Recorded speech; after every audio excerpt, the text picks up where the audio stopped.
የእግዚአብሔር ክስ በእስራኤል ላይ። እግዚአብሔር የሚለውን ስሙ፣ ተነሱ፣ ጉዳያችሁን በተራሮችም ፊት አቅርቡ። ኮረብቶች እናንተ የምትሉትን ይስሙ። ተራሮች ሆይ የእግዚአብሔርን ክስ አድምጡ፣ እናንተ የምድር ጽኑ መሠረቶችም ስሙ። እግዚአብሔር ከሕዝቡ ጋር ክርክር አለውና ከእስራኤልም ጋር ይፋረዳል። ሕዝቤ ሆይ ምን አድርጌሃለሁ? ሸክም የሆንሁብህስ እንዴት ነው? እስቲ መልስልኝ። ከግብፅ አወጣሁህ፣ ከባርነት ምድርም ተቤዠሁህ። እንዲመሩህ ሙሴን አሮንና ማርያምን ላኩልህ።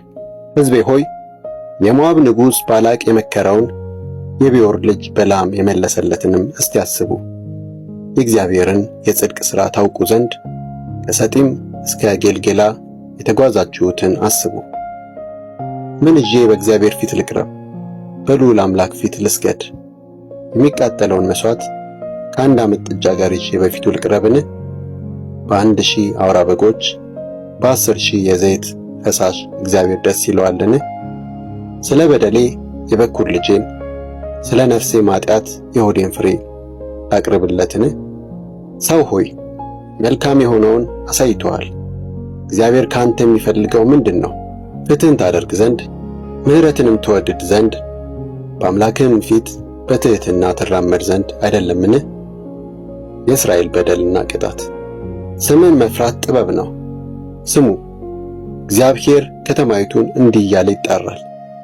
በትሩን አስቡ፣ ያዘጋጀውም ማን እንደሆነ አስታውሱ። የክፋት ቤት ሆይ በግፍ የተገኘ ሀብታችሁን በሐሰተኛ መስፈሪያ የሰበሰባችሁትን አጸያፊ ነገር እረሳዋለሁን? አባይ ሚዛን የያዘውን ሰው ሐሰተኛ መመዘኛ በከረጢት የቋጠረውን ንጹሕ ላድርገውን?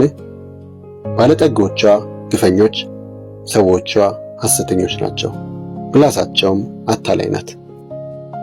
ስለዚህ አንተን አጠፋለሁ፣ ከኃጢአትህ የተነሣ አፈራርስሃለሁ። ትበላለህ፣ ነገር ግን አትጠግብም፣ ሆድህ እንዳለ ባዶውን ይቀራል። ታከማቻለህ፣ ነገር ግን አይጠራቀምልህም፣ የሰበሰብኸውን ለሰይፍ አደርገዋለሁና። ትዘራለህ፣ ነገር ግን አታጭድም፣ የወይራ ዘይት ትጨምቃለህ፣ ነገር ግን ዘይቱን አትቀባም።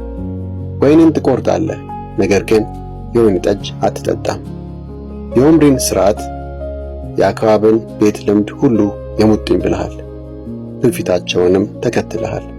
ስለዚህ አንተን ለውድመት ሕዝብህን ለመዘባበቻ አሳልፌ እሰጣለሁ፣ አሕዛብም ይሳለቁብሃል።